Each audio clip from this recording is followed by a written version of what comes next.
Hello everyone, and welcome back to Farmer Joe Homesteading. This video is mostly going to be focused on rabbits, but it is another fun farm update because, as always, we have lots going on around here.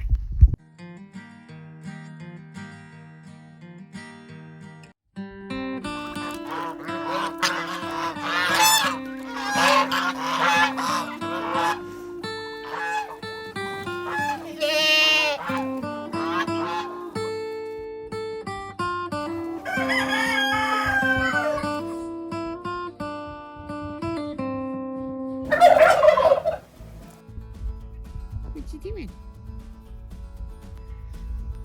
What you doing?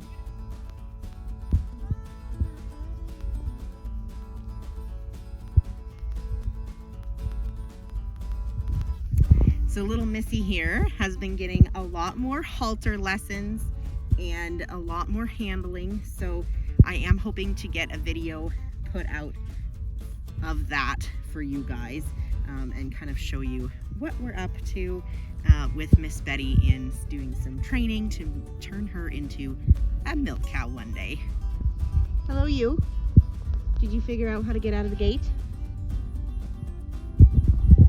Look at that belly. How you feeling? Great, look at all this grass you've just given yourself, hey? So Miss Star here still has at least 6 weeks left is my guess. She hasn't really started bagging up any more than she was before. But she's getting extremely wide, as you guys can see.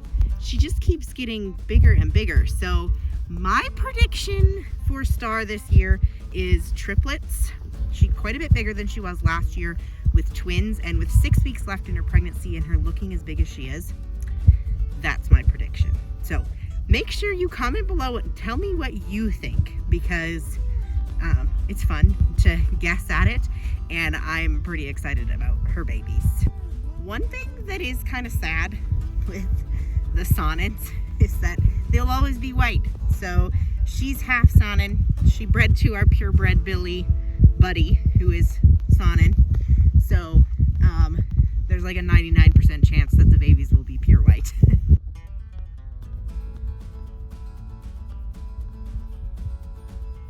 So it occurred to me the other day that I hadn't actually shown you guys the new pasture we did. I had shown you in the last video me doing what I'm doing now, walking out to the pasture to see the girls, but I'd never actually shown you guys the new goat pasture that we have made. So today I figured I would show you the pasture. We actually were able to get a drone out here and do a flyover, and that was really cool to get to see kind of from the air what our goat pasture looks like. So I am really loving it, and it's been a really awesome space.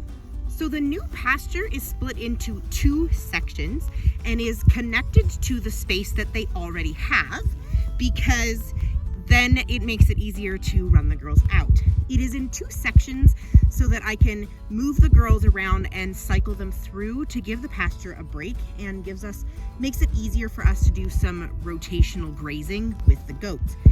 Goats are very picky eaters, so having the option to actually separate them and put them in both sides means that they're actually gonna like clear it up and eat it all, rather than just picking the best bits and the best things they want to eat.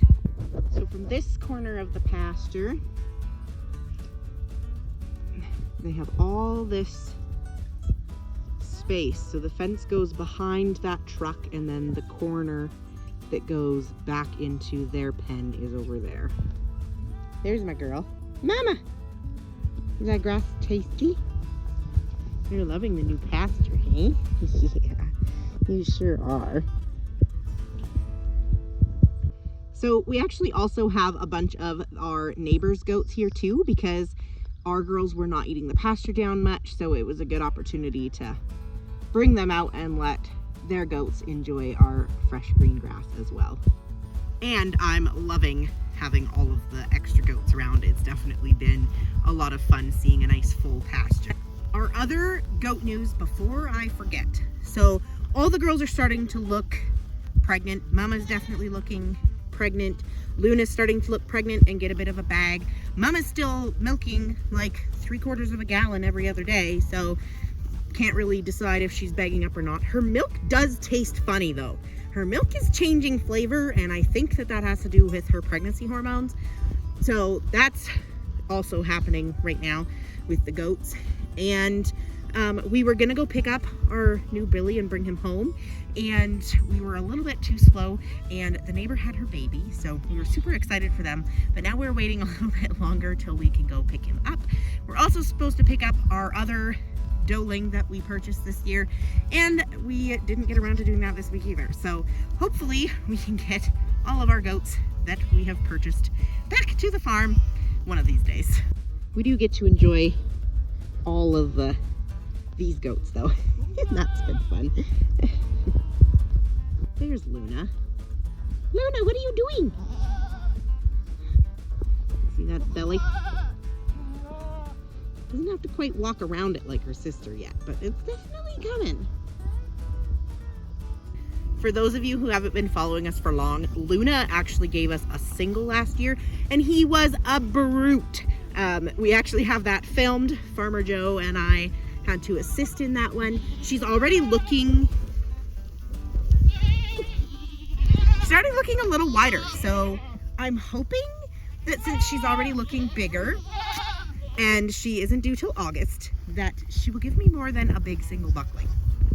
Hi, handsome. Hi, handsome. Yeah, look at you.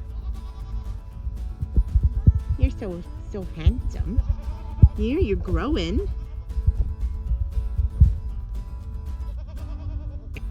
His horns never stop amazing me. When we picked him up, we actually got to see his parents. His dad has the biggest horns that I have ever seen on a goat. They go all the way back down the head. So I'm excited to see how much bigger his are gonna get before the... Well, as usual, I got distracted and busy, so welcome to the next day on the farm. There has been a lot of rain just in like the last 12-ish hours, which is fantastic. We have been in a huge dry spell. A lot of our fields are not looking well. The pastures aren't looking well. The grasshoppers are taking over. So they're calling for rain for 4 days. And we are all praying that that is true, because we really need 4 days of rain. So in rabbit news, Amber's kits are now huge. They are 6 weeks old. She has been a fantastic mother still, and we rebred her because her babies are now 6 weeks. So we bred her to Houdini this time to see what that mix gives us. So I'm really excited to see what we get for kits out of her and Houdini. So Miss Livy had her second litter, and they are doing so well. She has them all nicely tucked away because it's cold and wet and rainy. So I'm not gonna show you too much, but they are all doing really well. She had 10 again and lost 1 because she keeps moving them. You can see the straw moving down there. She keeps moving them over there by the door when it was really hot, and then we had issues with them because of that. So with Livy's litter, there was 10 again down to 9, which is totally fine. Anything like the like sweet spot for rabbits is 8. If they have 8 kits, that's the most manageable number, and they seem to put on a lot of gains. So 9 is totally fine. I think that because it was just so hot and she kept spreading them out, that's why we lost 1, because it happened to get out on the wire, whether it was attached to her, still nursing, or whatnot. Because it passed later on in the day after she'd had them. So she has 9 on her, and again, they all are very, very different. She has a couple of them that instead of being the ermines like she had last time are like peach. One looks like a peach. It's like a fuzzy little peach right now. It's got some gray and some white and a lot of that like that peachy color. So really interested to see what that ends up. And then obviously she has a couple steels again. We definitely have some opals. We definitely have some that look like they're going to be chinchilla like her as well. So really excited to see how this litter ends up maturing. She's turned out to be an amazing doe, and we're really excited about this another second batch of kits out of her.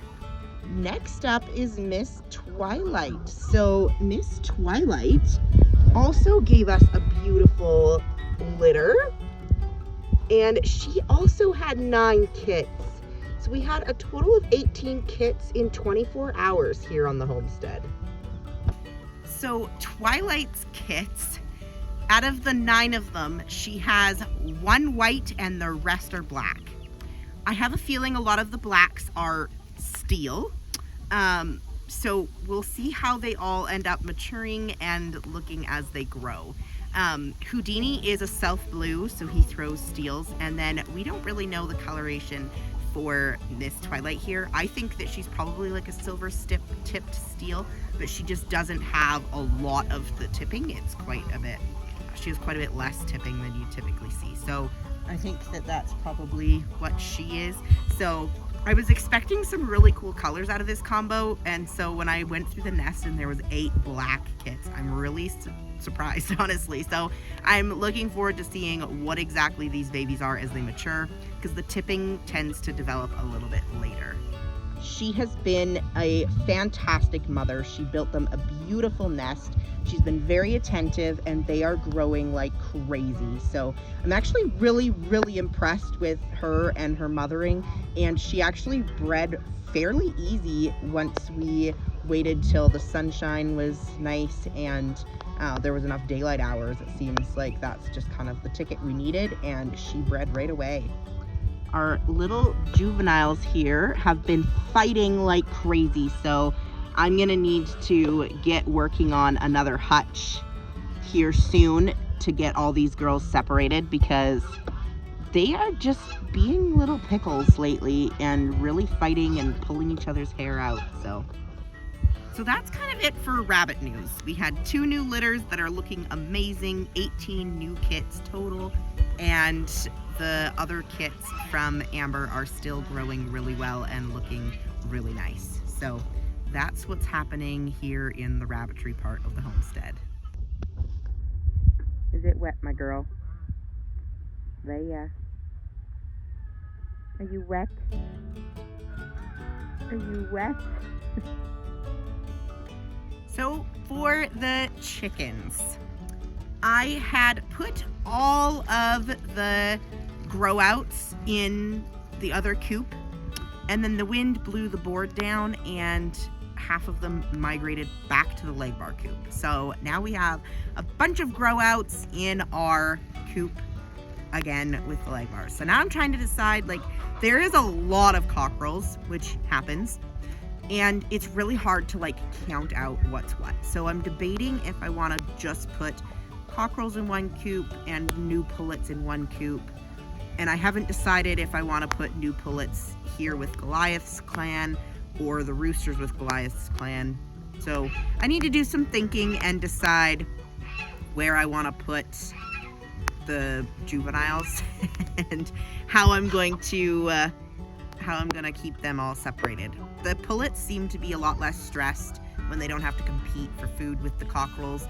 And then eventually, like, the cockerels are, some of them are coming up on 4 months. They're gonna start hitting maturity enough that they're gonna start wanting to mate with the hens, and the pullets obviously aren't ready. So it's kind of an odd thing with chickens. The roosters always mature a lot faster than the girls do. So the roosters are raring to go and there's lots of them, and the pullets aren't ready. So then it just makes for really stressful living conditions for everybody. So the pullets are gonna need to be separated here soon. I just need to decide where exactly.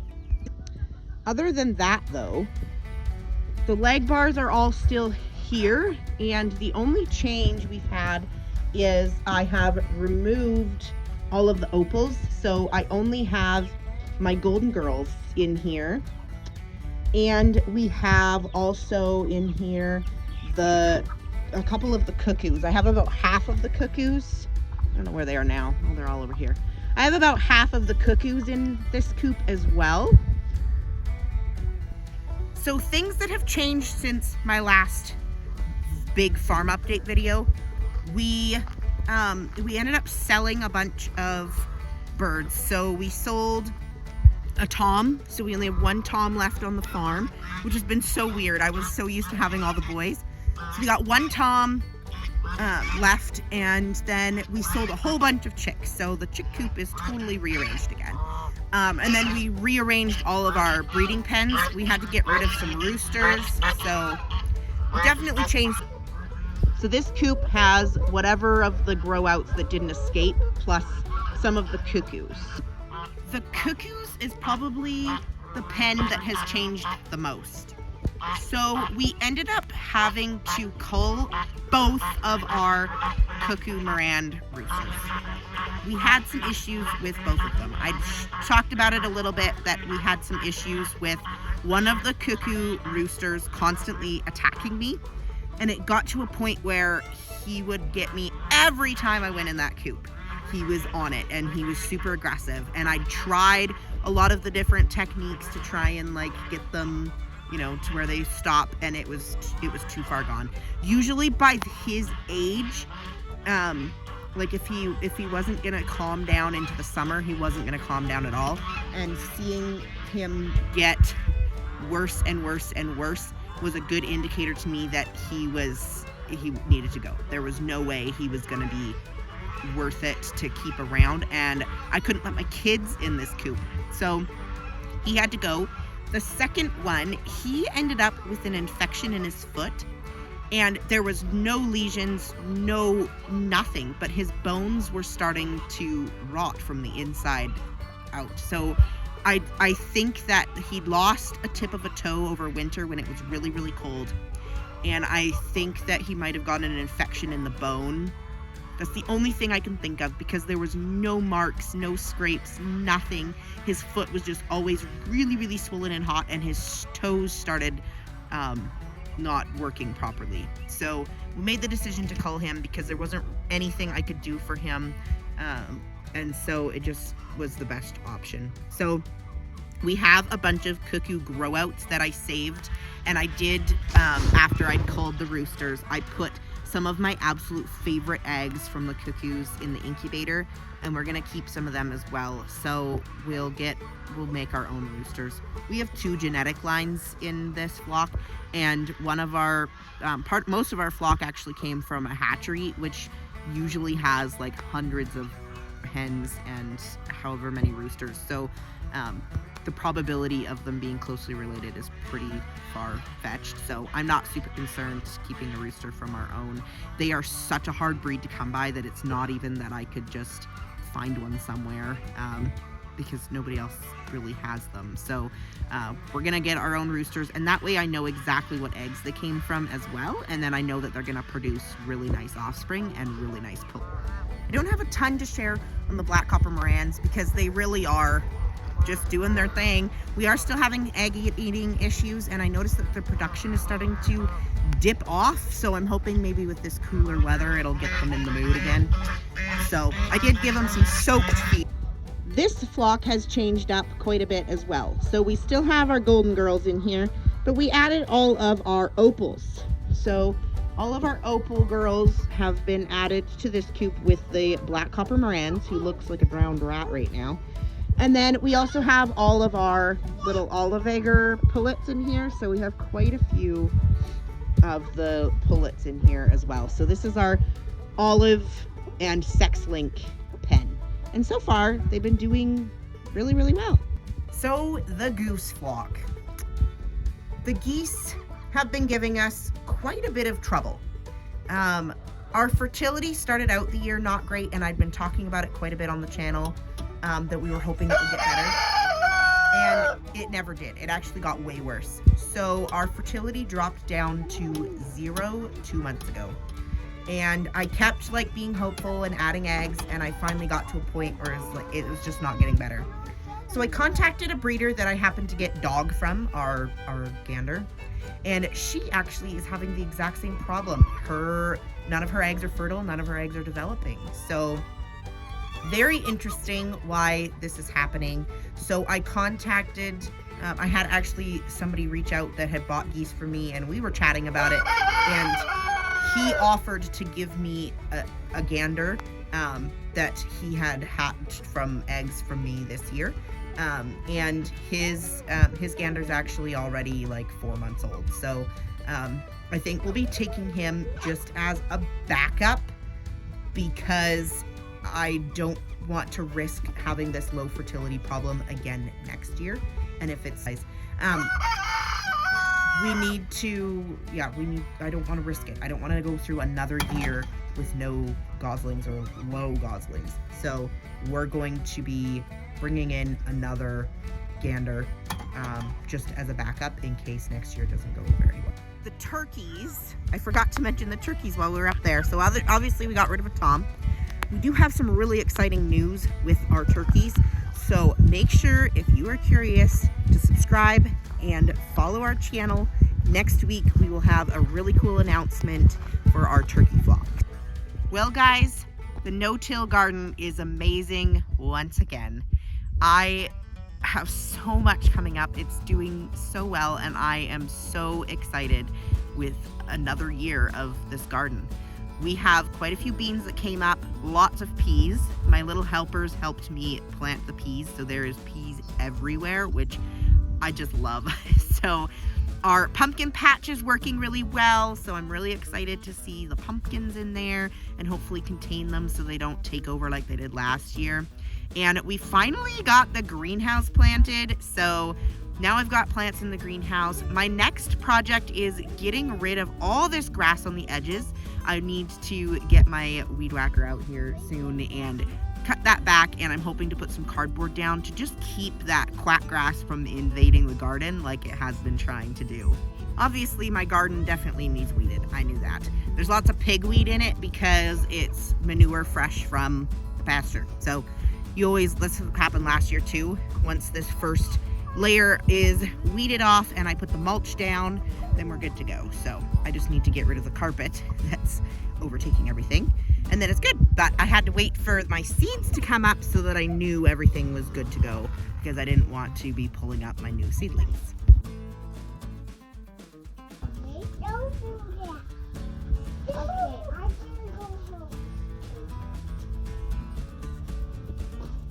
Don't do that. All right guys, that is it for this week's farm update. Always lots of exciting things happening. Make sure you subscribe to our channel and hit the notification button to never miss an update. We try to put out an update every single Friday for you guys, as well as some bonus videos with extra things that I want to share or talk about. We will see you guys next time.